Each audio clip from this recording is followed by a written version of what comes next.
Lockdown సందర్భంగా భారత్‌లో ఎన్‌జీఓలు, నాన్ గవర్నమెంటల్ ఆర్గనైజేషన్స్ ఎట్లాంటి పాత్ర పోషించాయి? వీటి యొక్క ఆవశ్యకత ఏంటి? ఇట్లాంటి అంశాలకి సంబంధించి ఇవాళటి ఈనాడు ఎడిటోరియల్ పేజ్‌లో 'విపత్తుల్లో ఆపన్న హస్తం' టైటిల్‌తో ఒక ఆర్టికల్ వచ్చింది. ఈ ఆర్టికల్‌ని ఇప్పుడు మనం డిస్కస్ చేస్తాం. లాక్‌డౌన్ కారణంగా మరొకసారి స్వచ్ఛంద సంస్థల సేవలకు గుర్తింపు దక్కింది. అట్లాగే ఆపదలో ఉన్న ప్రజలని ఆదుకునే క్రమంలో ప్రభుత్వాల తర్వాత స్వచ్ఛంద సంస్థలది కీలక పాత్ర అని ఆథర్ ఈ ఆర్టికల్‌లో మెన్షన్ చేశారు. దీనికి కారణం ఏంటి అంటే, కరోనా కారణంగా ప్రభుత్వం ఎట్లాంటి చర్యలు చేపడుతుంది అన్న అంశానికి సంబంధించి సుప్రీంకోర్టులో ఒక పిటిషన్ విచారణ జరుగుతున్నప్పుడు భారత ప్రభుత్వం కొన్ని ఆసక్తికరమైన అంశాలని వెల్లడించింది. అవేంటి అంటే, లాక్‌డౌన్ కారణంగా దాదాపు 22,000 సహాయక శిబిరాలు ఏర్పాటు చేయగా, అందులో దాదాపు 4,000 శిబిరాలు స్వచ్ఛంద సంస్థల ఆధ్వర్యంలో నడుస్తున్నవని ప్రభుత్వం కోర్టుకు తెలిపింది. అట్లాగే లాక్‌డౌన్ సందర్భంగా ప్రభుత్వం ద్వారా 54 లక్షల మంది వలస కార్మికులకు ఆహారం అందగా, స్వచ్ఛంద సంస్థల ద్వారా 30 లక్షల మందికి ఆహారం అందినట్లు తెలిపింది ప్రభుత్వం. దీంతో పాటు 13 రాష్ట్రాలలో స్వచ్ఛంద సంస్థలు సహాయక కార్యక్రమాల్లో చురుగ్గా వ్యవహరించినట్టు కూడా ప్రభుత్వ నివేదిక ద్వారా స్పష్టమవుతుంది. సో మీరు ఈ నంబర్స్ అన్ని ఏం బట్టి పట్టాల్సిన అవసరం లేదు. కాకపోతే లాక్‌డౌన్ నేపథ్యంలో, కరోనా కారణంగా విధించిన ఈ లాక్‌డౌన్ నేపథ్యంలో స్వచ్ఛంద సంస్థలు ఎంత ప్రభావవంతంగా పనిచేశాయి అని చెప్పడానికి ఉదాహరణలుగా ఈ డేటా మెన్షన్ చేయడానికి పనికొస్తుంది.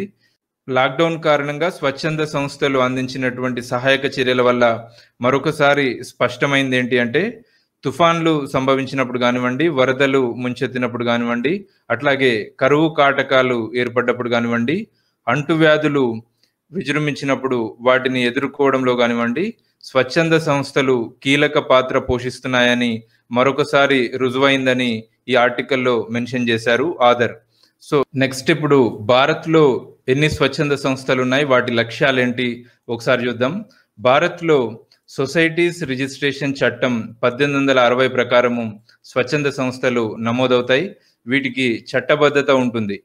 కేంద్ర ప్రభుత్వ లెక్కల ప్రకారము దేశంలో దాదాపు 30 లక్షల స్వచ్ఛంద సంస్థలు ఉన్నట్లు అంచనా.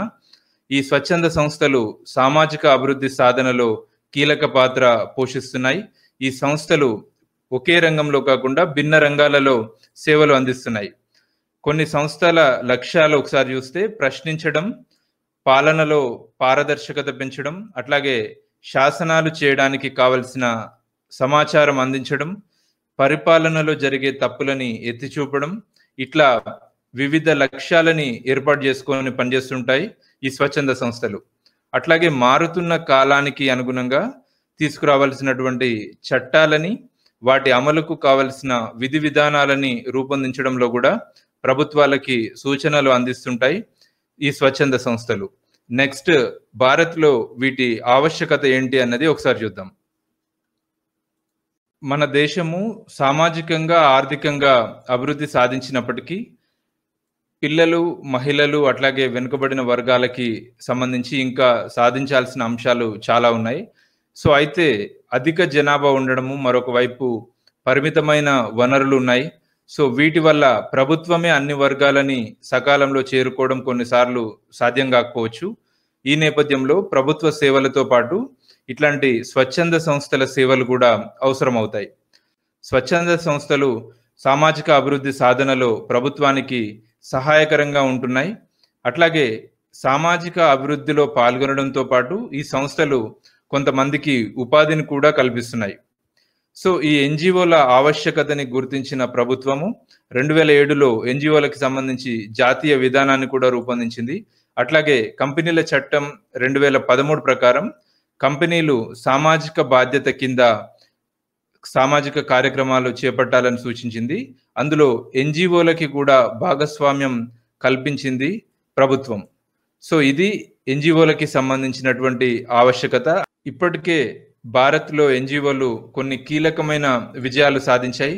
ఫర్ ఎగ్జాంపుల్, పని ప్రదేశాలలో లైంగిక వేధింపుల నుంచి విముక్తి కలిగించే విశాఖ గైడ్‌లైన్స్, విశాఖ మార్గదర్శకాలు సుప్రీంకోర్టు విశాఖ మార్గదర్శకాలు ఇచ్చే విధంగా కోర్ట్‌లో ఫైట్ చేసింది కూడా ఒక ఎన్‌జీఓ. అట్లాగే ఎల్‌జీబీటీ కమ్యూనిటీకి సంబంధించి రీసెంట్‌గా ఐపీసీ సెక్షన్ 377 తొలగింపు కోసం కూడా ఎన్‌జీఓలు ఫైట్ చేశాయి. దీంతో పాటు సమాచార హక్కు చట్టము, లోక్పాల్ బిల్లు, ఈ విజయాలు కూడా స్వచ్ఛంద సంస్థల ప్రయత్నాలే. సో ఇది ఎన్‌జీఓలకి సంబంధించి ఈనాడులో వచ్చిన ఆర్టికల్ యొక్క వివరణ. Thank you.